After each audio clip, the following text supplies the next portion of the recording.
Hey everybody on the Pro Forum. Okay, so in an effort to show you guys some things that maybe you don't know about and that I take for granted, here's a nice lady. I think she was 53 years old and wanted to do a nice little portrait. So I did all kinds of different things, but of course, let's zoom in. What is the problem? Yup, she's 53 years old. All right, so can you imagine having to go in and retouch? She made a big issue about retouching my wrinkles and my lines. Imagine having to retouch all of this, and say you're doing it with either the clone or healing tool. It would be massively time consuming. So here's what I want you to do. I want you to zoom in on the face, then go filter, blur, Gaussian blur, and I want you to use an amount of blur that when you start noticing that the wrinkles are still there, but they have seriously faded. Okay, right about there. I'm starting to like it. Click OK. Go to your history palette. Back up one so that you've undone what you did, but put the history, the history brush that you want to paint from that Gaussian blur state that you just created. Okay, go over to the history brush, change it from normal to lighten, and leave the opacity at 100. Get your brush kind of tiny, you know, a little bigger than the lines, and just rub over the lines. Now what you're doing is you're blurrily lightening all of those dark areas, and you're doing it at 100%, so you don't have to do it a bunch of times. Now all you're doing at this point is you're softening those wrinkles. You're not getting rid of them, okay? God forbid, she would look weird.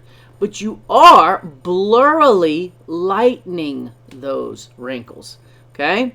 Now let's do this eye and all of these wrinkles right in there and on this side too.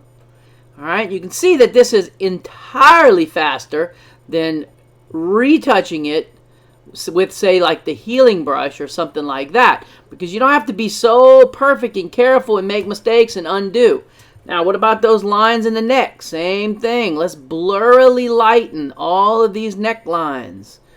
All right, so that they become less obvious. They're still there, just less obvious. Okay, right there like that. I'm liking that. How about a few in this arm area? Little armpit chub, little pit chub right there, okay. I had something over here I didn't really like too much. We're going to blurrily lighten that. That was my fault. I should have caught that whenever I was photographing, but we'll fix it. And how about these lines back up in here? Boy, she's really going to like those, right? No. So let's blurrily lighten those up again. All right, you see how that's done? Okay, now you may be saying, Kirk, that looks weird. Okay, no problem. Now what you can do, okay, especially these, because these had not only dark lines, but they had lighter lines, is you change it over to darken mode, but don't do it at 100%. Reduce it to around 40-50%. Now just give it a little quick once over. That'll take the light ones down and make it even less obvious, okay? I don't really like to mess with the face on those, so I'm just going to kind of do this little arm area just like that, and maybe just a little bit right here in the neck and a little bit right here in the neck. Okay, all right.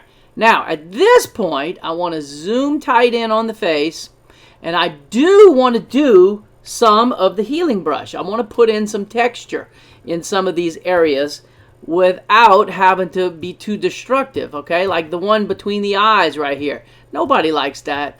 Nobody likes that wrinkle, so let's just totally get rid of it. How about the ones under the eyes? Nobody likes those either. Let's totally get rid of those. But you can see that this is much, whoops, little ooh right there. This is much faster than what we would have done if we would have done it all with the healing brush, okay?